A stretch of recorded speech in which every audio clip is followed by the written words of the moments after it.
Hello, good evening. Hello. This is day 14 of my 21-day live challenge. And tonight's topic is what happens when you leave?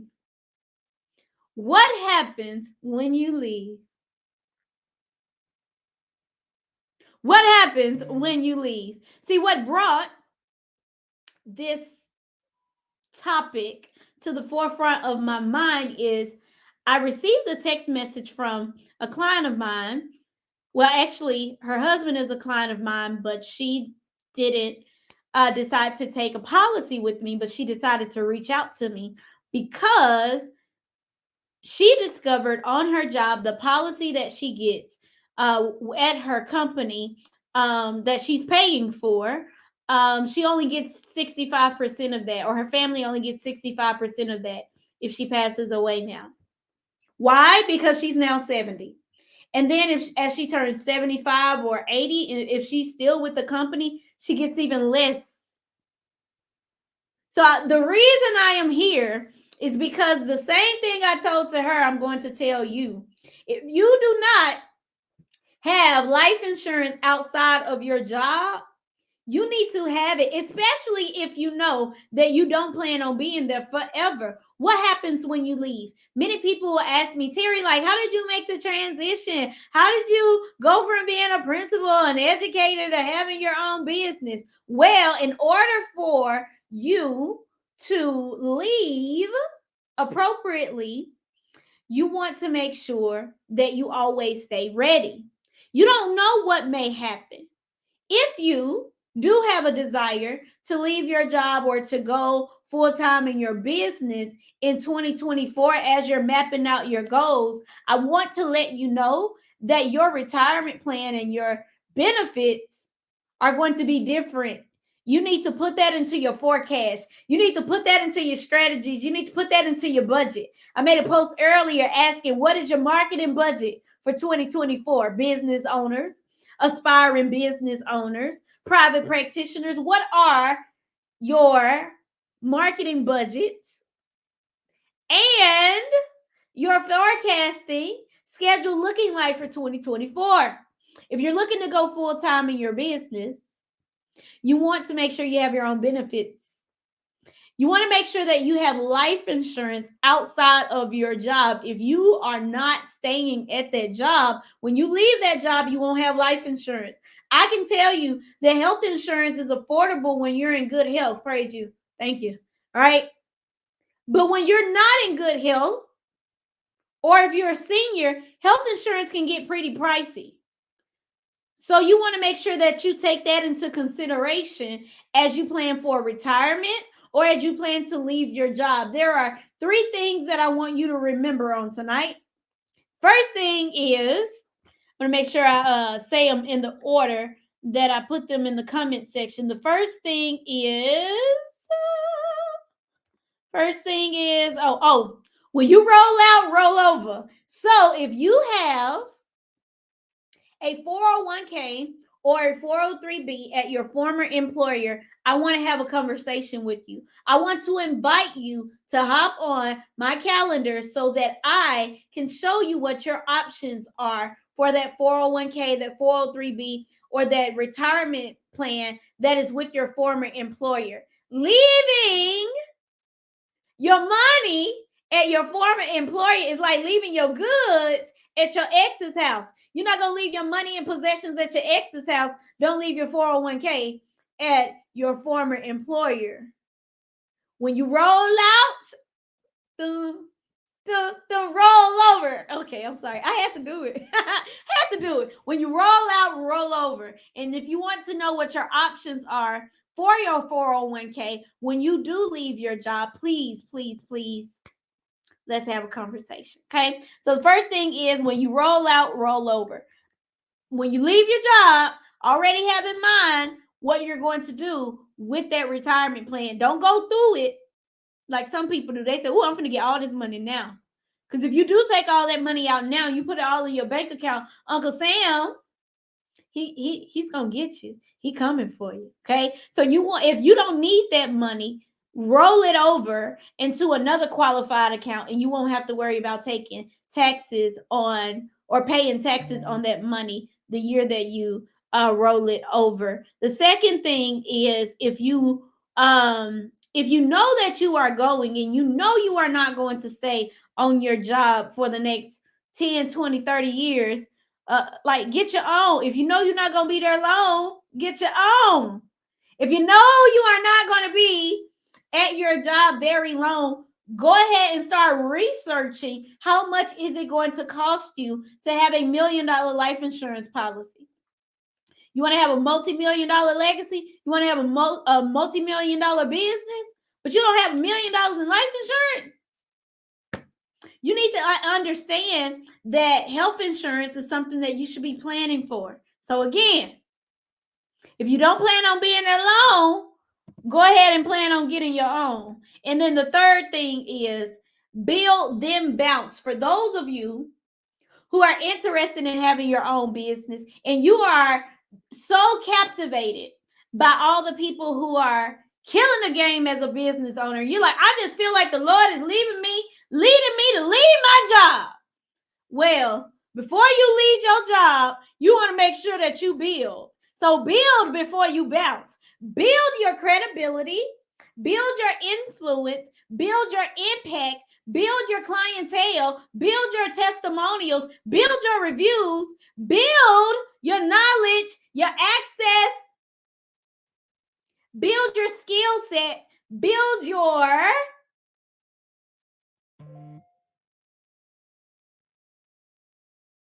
offerings.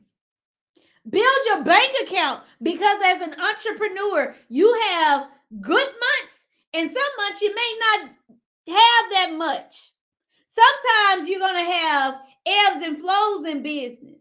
Sometimes your money just may be on hold. I'm going to give you an example. As a financial consultant, one of the things that I do, and I kind of mentioned this, is rolling over a retirement plan. So if I roll over someone's retirement plan, I have to wait for the releasing company to send the check to the new company, the company that I'm contracted with. That can take a long time. Sometimes it's done in a couple of weeks, but then sometimes I won't name the bank. I was about to name the bank. I won't name the bank. There's one financial institution and bank that took forever. It took 4 months for us to fund that account because of the other company. And so what would my life look like for 4 months if I was just waiting on that one check? I would have been in trouble for 4 months. Now, I was happy when it got funded. I was happy. That was a hallelujah good time when I got paid. But if you are looking to leave your job, you need to build before you bounce, because you're going to have some really great months. You're going to have some not so great months. You're going to have some really amazing cash flow days. And then you're going to have some days where you're like, man, come on, y'all. What are y'all waiting on? It happens. Why do you think Black Friday exists? Black Friday exists because it is the day in which the companies, the multi-million dollars and billion dollar companies, if they are in the red, they look to go into the black after Black Friday. Okay? So, before you go, here's a few things that you should know. Before you decide to leave your job and go full-time in your business, I'm sharing this because I've done it. I've gone full-time in my business. I've been full-time in my business since the end of 2019. I haven't missed a bill or a meal, as you can see. I'm just kidding.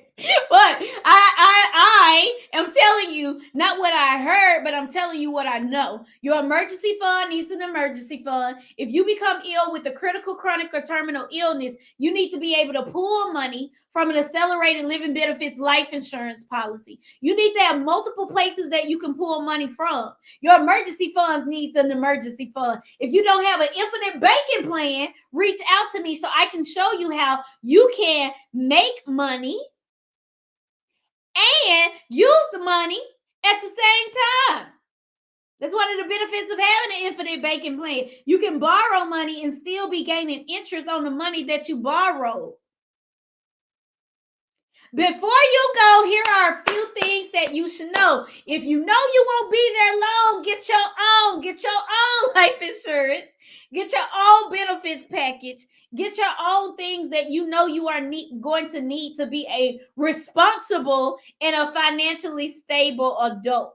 Make sure that if you roll out, you roll over and you don't use all that money that's in your 401k and your 403b. You roll it over into a plan that is going to help you stay focused on your future goals. Now, if you want to use a little bit, that's on you. You can use a little bit, but don't go crazy. Don't go crazy with that money and think, oh, I'm finna. No.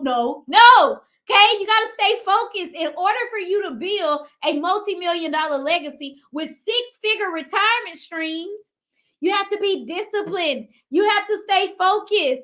I am telling you, a six-figure business is a solid foundation, but it is not the destination. Oh, no, it is not. It is not the destination. It's not the destination because it is not going to provide true financial freedom. You need six-figure retirement streams, and $100,000 times 10 years is $1 million.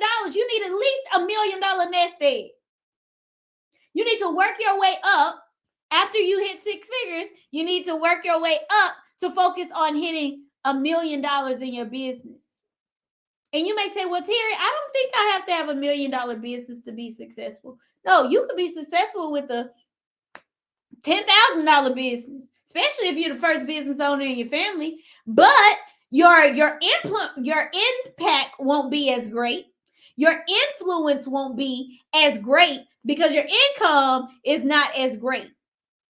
See, you may be thinking that you're supposed to be focused on just local and small, but God is trying to take you global. I've been spending a lot of time focusing on local, and today I received that God is going to take me global. Why are you, watcher? I don't know who's all watching. I don't know who's watching the replay, but I feel like somebody who's going to watch this needs to hear this. Why are you asking a big God for small things? That is backwards.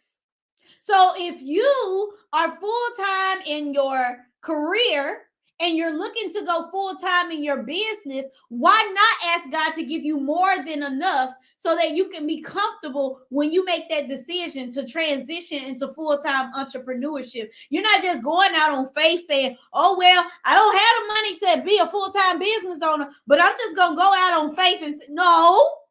Why would you do that? We serve, well, I serve, and some of the people that are watching, we serve the God that owns the cattle on 1,000 hills. So why am I asking for a little steak on my plate when he owns cattle on 1,000 hills? Before you know, before you go, these are things that you should know. Don't ask for a little because you don't feel you deserve more. I'm telling you, in the Bible, in Deuteronomy, it says that God gives us the power to build wealth. He gives us the power to build wealth. So if you really want to build wealth, when you get ready to leave your job, I want you to leave with wealth building in mind, not just being a survivor. I want you to leave already having your own life insurance policy outside of your job. I want you to leave already knowing what you're going to do with that 401k or that 403b. You're going to roll it over. And if you're going to use some of it as capital, you're going to use some of it. You're not going to use all of it. And if you do use that money during this time, you're already going to be prepared to pay the taxes on it. If you are under 59 and a half, you're going to pay extra taxes. So you already are going to have done the math on that. You're not just going to go without being prepared. Proper preparation prevents poor performance. Now, if you're not just looking and you're ready to book, if you are not just looking and you are ready to get on the booking, I want you to go to the link that you see going across the screen. bit.ly/book with Terry, and you can book a consultation for a retire wealthy consultation. You can do a consultation for financial needs analysis. If you're interested in infinite banking, we can talk about that. If you're interested in just getting life insurance, there's a button on there for life insurance inquiry, because I want to educate you, equip you, and empower you as you are on the move to building a multi-million-dollar legacies. If this is your first time watching me, my name is Terry Alford. I specialize in helping business women build wealth and financial freedom so that we can live, lead, and lead multi-million-dollar legacies. On one hand, I'm helping the women who do have the funds, but they're just looking for the right products and financial guidance to help them with their finances. On the other hand, I'm not just helping the women with the funds to put into the products, but I'm also helping women who want to put more funds into the product and have fun at the same time. So those women are a part of my Business Women Building Wealth community, and they are not just inquiring about how they can hear about my live videos or hear my free information, but they are interested in working closely with me so that I can help them be positioned for more income, impact, and influence in my special academy, my Abundance Accelerator Academy. If you are ready to take your business, to take your finances, to take your retirement nest egg to the next level, I want to talk to you. I want to make sure that we have a conversation to see what is a good fit for you. A good fit for you. Even when it comes to life insurance, let me go ahead and say this. This is probably another live, but I'm going to go ahead and mention it on tonight. So I have a client who was going back and forth between whether or not he wanted to have a term policy or a whole life policy or a cash value index universal life policy. So when he first started working with me, he chose the index universal life policy, but then he was like, I don't know. I think I want to buy term and invest the difference. And I was like, okay, so if you want to do that, that's fine, but you got to tell me why. You can't just change your mind and not tell me why. What are you thinking? And so he was like, well, I saw online or I heard that cash value life insurance is a scam. I said, let me tell you something. When it comes to financial services, it's like religion. You are never going to be able to get everybody to agree on the same thing. Well, I ain't going to say never, because what I believe, that's a different topic for a different day. But I do believe, one day all knees, all heads are gonna bow and every tongue will confess. Y'all know the rest. That's what I believe. But in terms of life insurance or financial planning, you are going to hear multiple people with different ideas. Some people are going to say this is right. Some people are going to say that is right. Some people are going to say this is wrong. Some people are going to say that is wrong. I say you have to choose what is right for you, your financial situation, your short-term goals, your long-term goals. What is it that you believe is the best fit for what you're trying to do? What is it that you believe? What is it that you believe? That's what we're going to go with. I'm going to tell you about this one. I'm going to tell you about that one. I'm going to show you this one, this one, this one, that one, and give you a realistic view of how all of these can work for you. And you tell me the one that you feel works best for you based on your goals, your dreams, and what you plan on doing in the future and in the present to build your multi-million-dollar legacy. I thank you for watching my live, and I will see you all again very soon. Adios.